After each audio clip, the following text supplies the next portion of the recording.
காம்பவுண்டிங்னா வட்டிக்கு வட்டி. இது வட்டிக்கு வட்டி தெரியாது எவ்வளவு பேர் இருப்பீங்க? உங்களுக்கும் தெரியும், எனக்கு தெரியும், எல்லாருக்கும் தெரியும். யோசிச்சு பாருங்க, எதுவுமே இன்னைக்கு போட்டு நாளைக்கு ஏதாவது நடக்கக்கூடிய வாழ்க்கை இருக்கா? வாழ்க்கையில எதுவுமே இன்னைக்கு போட்டு எதுவுமே நாளைக்கு நடக்காது. மியூச்சுவல் ஃபண்டோ பங்குச்சந்தையோ இது வந்து கேரண்டீட் ரிட்டர்ன்ஸ் கிடையாது. நான் ஒரு 10,000 ரூபாய் சேர்க்கிறேன், எனக்கு என்ன கிடைக்கும் அப்படின்னு கேட்டீங்கன்னு வச்சுக்கோங்க.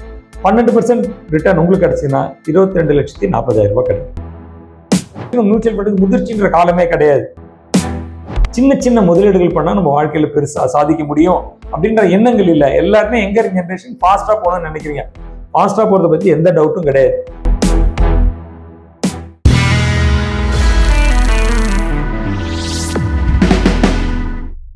வணக்கம் மிஸ்டர் அண்ட் மிஸ்ஸஸ் ஃபைனான்ஸ் நேயர்களே. இந்த வாரம் நம்ம என்ன பார்க்குறோன்னா, எப்பயுமே முதலீடுன்றது வந்து காம்பவுண்டிங்கை பொறுத்து தான் இருக்கு. நம்ம சின்ன வயசுல நம்ம கொஞ்சம் கூட்டு வட்டினா என்னன்னு படிச்சிருக்கோம். அப்போது நம்ம என்ன படிச்சிருக்கோம்னா, ஒன்லி மேக்ஸ் டீச்சர் மார்க் போடுறது, வீட்டில் போய் மார்க் ஷீட்டை காமிக்கிறது, இது மாதிரி படிச்சிருக்கோம். அதை உள்வாங்கி நம்ம படிக்காதனால இன்னைக்கு வந்து பார்த்தீங்கன்னா காம்பவுண்டிங்கிறது பெரிய விஷயமா இருக்கு. காம்பவுண்ட் வந்து உலக அதிசயத்தில் 8வது அதிசயம் சொல்ற அளவில் போய் அது சிம்பிள் பேசிக்கான விஷயங்கள். வட்டிக்கு வட்டி, அவ்வளோதான். காம்பவுண்டிங்னா வட்டிக்கு வட்டி. இது வட்டிக்கு வட்டி தெரியாது எவ்வளோ பேர் இருப்பீங்க? உங்களுக்கும் தெரியும், எனக்கு தெரியும், எல்லாருக்கும் தெரியும். அதை நம்ம உள் வாங்கிக்காதனால அதோட மகத்துவம் தெரியாமல் அப்படியே ஓடிட்டு இருக்கோம். சில பேர் என்ன நினைக்கிறாங்க, இன்னைக்கே பணம் போட்டு நாளைக்கே பணக்காரன் ஆயிடணும், இது மாதிரி ஆசைப்படுறாங்க. யோசிச்சு பாருங்க, எதுவுமே இன்னைக்கு போட்டு நாளைக்கு ஏதாவது நடக்கக்கூடிய வாழ்க்கை இருக்கா? வாழ்க்கையில எதுவுமே இன்னைக்கு போட்டு எதுவுமே நாளைக்கு நடக்காது. இன்னைக்கு ஸ்கூல் சேர்ந்து நான் காலேஜ் முடிக்க முடியுமா? முடியாது. காலேஜ் செஞ்சு அடுத்த நாள் வேலைக்கு போக முடியுமா? முடியாது. எதுவுமே நாளைக்கு நடக்கிற விஷயங்கள் கிடையாது. நம்ம எங்கர் இன்வெஸ்டர்ஸ்க்கு என்ன நினைக்கிறாங்க, எல்லாமே ஃபாஸ்டா நடக்கணும் அப்படின்னு நினைக்கிறாங்க. எல்லாமே ஃபாஸ்டா நடக்குமானா நடக்காது. எதுக்கும் டைம் வேணும். ஒரு மரம் வச்சா வளர்றதுக்கு டைம் வேணும் மாதிரி காம்பவுண்டிங்கும் டைம் வேணும். காம்பவுண்டிங்ல பெருசா என்ன வளரும் அப்படின்னா, நீங்க ஃபாஸ்டா பணம் சம்பாதிக்கிறதுக்கு ஒன்று, லாங் டேர்ம் கோலுக்கு காம்பவுண்டிங் யூஸ் பண்ணிக்கணும். நாளைக்கு வேண்டியதுக்கு நீங்க என்ன டெக்னிக் யூஸ் பண்ணிக்கோங்க. நாளையை தாண்டி வாழ்க்கை இருக்கு இல்ல நம்மளுக்கு. 5 வருஷம் கழிச்சோ, 10 வருஷம் கழிச்சோ, 15 வருஷம், 20 வருஷம் கழிச்சு வாழ்க்கை கண்டிப்பா இருக்கு. அந்த வாழ்க்கைக்கு என்ன தேவையோ அது தனியா சேர்த்துக்கோங்க. நான் ஃபாஸ்டா என்னால ஸ்லோவெல்லாம் பண்ண முடியாது, நாளைக்கே எனக்கு ரிசல்ட் வேணும்ன்றவங்க அந்த ஸ்ட்ராட்டஜி யூஸ் பண்ணுங்க. ஸ்ட்ராட்டஜி 2ஆ பிரிச்சுக்கோங்க. இப்போ லாங் டேர்ம் எனக்கு வேணுன்றவங்க கூட்டு வட்டி பக்கத்துக்கு வந்துருங்க. கூட்டு வட்டி தான் உங்களை எடுத்துன்னு போகும். சிம்பிளா எப்பயுமே சொல்றோம், காம்பவுண்டிங். இப்போ நீங்க சின்ன வயசுல போய் ஒரு பேங்க்ல போய் ஒரு அக்கௌண்ட் ஓபன் பண்ணிருப்பீங்க. ஒரு ஆர்டி ஒன்று போட்டிருப்பீங்க. ஆர்டி போட்டோடனே மாசம் அது வளர்ந்து ஒரு பணம் போட்டிருப்பீங்க. மாசம் 1000 ரூபாய் போட்டிருந்தீங்கன்னா வருஷம் 12 வருஷம் 12 மாசம் கழிச்சு அது 12,000 ரூபாய் இருக்கும். அதோட 12,000 ரூபாய்க்கு உங்களுக்கு 5% வட்டினா 5% வட்டி கொடுத்துட மாட்டான். 60 ரூபா கொடுத்துருக்க மாட்டான். எக்ஸ்ட்ரா ஒரு வட்டி கொடுத்துறான். ஏன் கொடுக்குறான்னா, முதல்ல நீங்க போடுற பணம் அடுத்த மாசம் போடும்போது அந்த பணமும் இந்த பணமும் சேர்ந்து வட்டி கிடைக்கும். இப்போ தோராயமா எடுத்துக்கலாம். நீங்க ஆண்டுக்கே வட்டி போடுறீங்கன்னு வச்சுக்கோங்க. ஒரு வருஷம் ஒரு 10,000 ரூபாய் போடுறீங்க. ஒரு 10,000 ரூபாய் முதலீடு போட்டா 8% வட்டினா அடுத்த வருஷங்கள் ஸ்டார்டிங்ல அது எவ்வளவு இருக்குன்னா 10,800 ரூபாயா இருக்கும். அப்போ அந்த வருஷம் உங்களுக்கு வட்டி கொடுத்தானா 10,000, அந்த வருஷத்தோட அடுத்த வருஷம் கணக்கு பார்த்தீங்கன்னா 10,866 ரூபாய், 64 ரூபாய் பிளஸ் நீங்க போட்ட 10,000 ரூபாய். ஸோ இதுதான் அந்த கூட்டு வட்டி கிடைக்கும். அப்போ நம்மளுக்கு 26,600 சில ரூபாய் கிடைக்கும். இப்படிதான் அது கூட்டிகிட்டே போதும். அப்போ ஏன் நமக்கு வந்து இந்த கூட்டு வட்டி வந்து ஒரு பேங்க்ல வந்து ஒரு இன்ட்ரெஸ்டான விஷயங்களா தெரியல நம்மளுக்கு. அதனால நிறைய பேர் இப்போ பேங்க் போறது இல்லைன்னா, இப்போ உங்களுக்கே தெரியும், இப்போ சமீபத்தில் வந்து ரெப்போ ரேட்ல மாத்திரத்துல SBI அக்கௌண்ட் கூட 2.5% வட்டி குறைச்சிட்டாங்க. ஒரு ரேட் குறைச்சோன்னே என்ன ஆகும், ஆர்டிக்கும் கூடயே வட்டியை குறைச்சி விட்டுருவாங்க. இப்போ நம்மளுக்கு ஒரு 4%, 5%, 6% சம்பாதிக்கிறது இந்த கால இளைஞர்களுக்கு அவ்வளோ விருப்பம் இல்லை. அதான் பேங்க் டெபாசிட்டே குறைஞ்சிருச்சுன்னு RBI வரைக்கும் பேசுறாங்க, மினிஸ்ட்ரி ஆஃப் ஃபைனான்ஸ் வரைக்கும் பேசுறாங்க. ஏன்னா குறைவான வட்டி யாருக்குமே விருப்பம் இல்லாமல் ஒரு வாழ்க்கையை வாழ்ந்துட்டு இருக்காங்க. அப்போ நம்மளுக்கு அதிக வட்டி தேவைப்படுது. அதே நேரத்துல நம்மளோட அசலை விட்டுறக்கூடாது இல்ல. இப்போ நம்ம தெரியும், தண்டல்ல போய் பணத்தை கொடுக்குறாங்க. காலையில கொடுத்தா சாயந்தரத்துக்கு 10 ரூபாய் வட்டி, வருஷத்துக்கு நீங்க கேட்டா 3,600 ரூபாய் வருஷம் வட்டி. இப்போ அசல் திரும்பி வருமா வராதா? அப்போ நமக்கு இதுக்கெல்லாம் வேணும்னு சொல்லிதான் 1964ல இந்த பங்குச்சந்தைன்றதை இன்ட்ரோடியூஸ் பண்ணாங்க. யூனிட் ட்ரஸ்ட் ஆஃப் இந்தியா வழியா இந்த பங்குச்சந்தையை இன்ட்ரோடியூஸ் பண்ணாங்க. மியூச்சுவல் ஃபண்டை பங்குச்சந்தையில எல்லாரும் இன்வெஸ்ட் பண்ண முடியாது. உங்களுக்கு பழைய வீடியோ எல்லாம் பார்த்துருப்பீங்க. படத்துல எல்லாம் பங்குச்சந்தை சரிஞ்சவனே அந்த பெரிய முதலாளி மாற பிடிச்சின்னு அப்படியே உட்காந்துருவாரு. ஸோ இந்த மாதிரிலாம் எங்கர் ஆளுங்களுக்கு வரக்கூடாது. எளிமையான இருக்கிறவங்க எளிமையா முதலீடு பண்ணி பணத்தை கோடியில பெருக்கணும் அப்படின்ற எண்ணம் தான் அரசாங்கம் வந்து 1964ல இந்த யூனிட் ட்ரஸ்ட் ஆஃப் இந்தியான்றதை உருவாக்கி மக்களுக்கு சொல்ல முறையில இன்வெஸ்ட் பண்ண முடியும். 10 ரூபாய், 20 ரூபாய், 50 ரூபாய், 100 ரூபாய் கூட இன்வெஸ்ட் பண்ற மாதிரி ஒரு மியூச்சுவல் ஃபண்டை இறக்கி கொண்டாந்து கொடுத்துட்டாங்க. இப்போ நம்மளோட வேலை என்னன்னா, பொறுமையா இருந்து நம்ம வழக்க இருக்கணும். நிறைய பேர் இருக்காங்க, எனக்கே 25,000 ரூபாய் சம்பளம், என்னால மாசம் 3,000 ரூபாய் சேர்க்கறதே கஷ்டம்.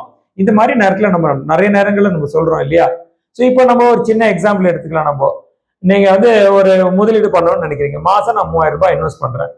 அப்போ எனக்கு எவ்வளோ அந்த பணத்துக்கு வட்டி கிடைக்கும், இதை நீங்க கேட்குறீங்க.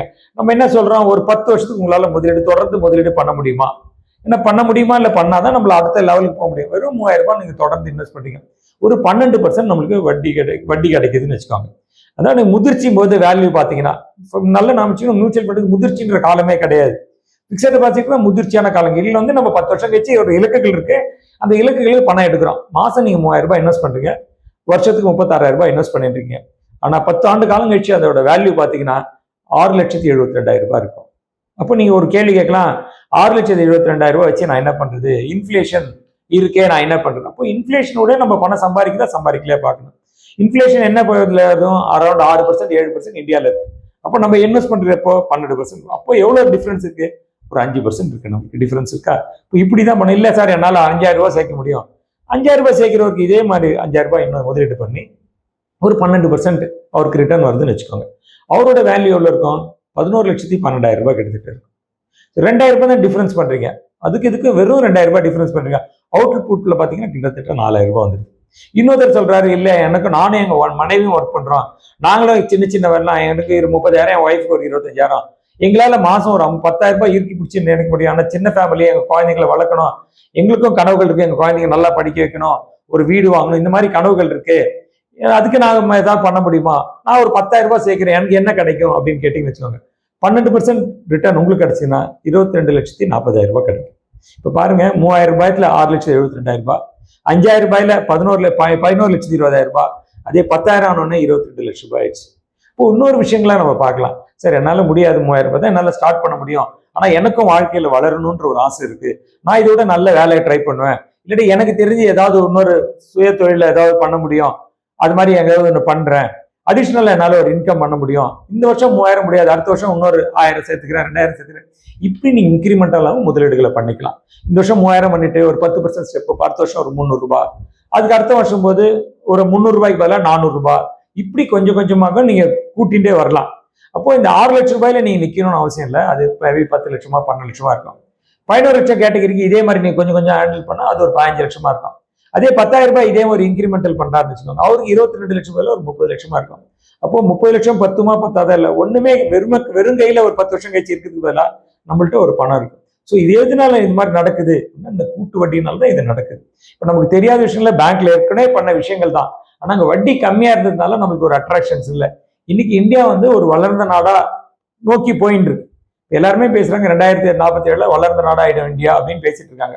இப்போ 2030 வேர்ல்டு 3rd லார்ஜஸ்ட் எக்கானமி அப்படின்னா என்ன ஆகுது? மனிதர்களுடைய வருமானம் இன்க்ரீஸ் ஆகுது. இப்போ இந்தியாவோட பர் கேபிட்டா இன்கம் பேசிட்டு இருந்தாங்க, $400, $500, $800, $1,000, இப்போ $2,540 வந்துட்டோம்.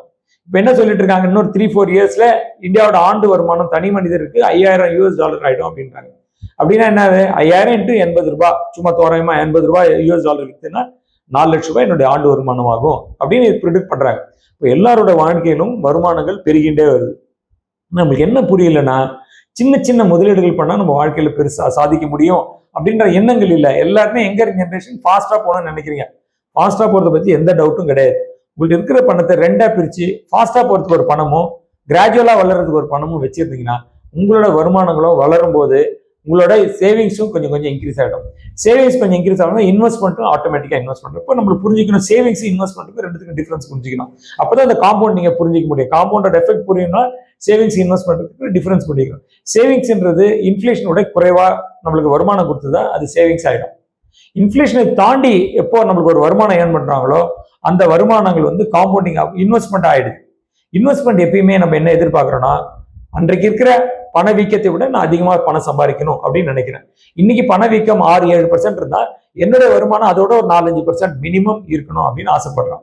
ஸோ அப்படி சம்பாதிக்கும் போது 12% 13% சம்பாதிக்கிறதுனால நம்மளோட என்ன அதுனா, நம்ம இன்னைக்கு முதலீடு ஸ்டார்ட் பண்றது 6 வருஷம் கழிச்சு ஆட்டோமேட்டிக்கா டபுள் ஆயிடும். இப்போ நீங்க கேட்கலாம், சார் என்கிட்ட திடீர்னு ஒரு 50,000 1 லட்சம் கிடைச்சிச்சு, இதை நான் முதலீடு பண்ணிக்கலாமா, காம்பவுண்டிங்ல பெனிஃபிட் கிடைக்குமா? நீங்க முதல்ல மாசம் சொன்னீங்க, இப்ப லம்சமா இருக்கு, நான் எப்படி பண்றது அப்படின்னு ஒரு கேள்வி கேட்குறீங்க. அப்ப நான் என்ன சொல்றேன், உங்கள்ட்ட லம்சமா இருக்கு, இன்னைக்கு ஒரு லட்சம் ரூபாய் போட்டுறீங்க, 12% உங்களுக்கு ரிட்டர்ன் கிடைச்சதுன்னா 6 வருஷத்துல அது 2 லட்சமா உருவாயிடும். நீங்க ஒரு 5 லட்சம் போட்டுக்கிறீங்க, 12% வருமானம் வந்தா அது 6 வருஷம் கழிச்சு 10 லட்சம் ஆயிடும். ஏன்? அதாவது நீங்க எப்படி எனக்கு எப்படி சார் இது கால்குலேட் பண்ணுவேன், மேக்ஸ்னால எனக்கு சின்ன வயசுல அலர்ஜி, நீங்க காம்பவுண்ட்ன்றீங்க, கூட்டு வச்சுலாம் என்னால கால்குலேட்டே பண்ண முடியும். எதுவுமே கால்குலேட் பண்ணாதீங்க. பேனா பென்சில் கூட உங்களுக்கு வேண்டாம். எல்லார்ட்டையும் கால்குலேட்டர் இருக்கா? நீங்க என்ன பண்ணீங்க, அதுல 72ன்னு ஒரு நம்பரை போட்டுக்கோங்க. அது கீழே எனக்கு உங்களுக்கு வந்து இப்போ 5 வருஷத்துல எனக்கு பணம் டபுள் ஆகணும் அப்படின்னா 72 கீழே 5ன்னு போடுங்க. அது ஒரு நம்பரை சொல்லும். அப்போ உங்களுடைய ரிட்டர்ன் எவ்வளவு ஏர்ன் பண்ணும், அது ரிட்டர்ன் பண்ணும். இப்போ எனக்கு 6 வருஷத்துல எனக்கு டபுள் ஆனா பரவாயில்ல அப்படின்னா 72 டிவைடட் பை 6 அப்படின்னு போட்டீங்கன்னா 12% சொல்லும். அப்போ நான் 12% ரிட்டர்ன் ஏர்ன் பண்ணா எவ்ரி 6 வருஷம் நான் போட்டிருக்க பணம் டபுள் ஆயிடும். அப்போ இதெல்லாம் எதனால நடக்குது, காம்பவுண்டிங் வேல்யூ. அப்போ நீங்க இன்னைக்கு வருஷம் 1 லட்சம் இன்வெஸ்ட் பண்ணிருக்கீங்க, மார்க்கெட் உங்களுக்கு ஒரு 12,000 கொடுத்துருக்கு அப்படின்னு வச்சுக்கோங்க.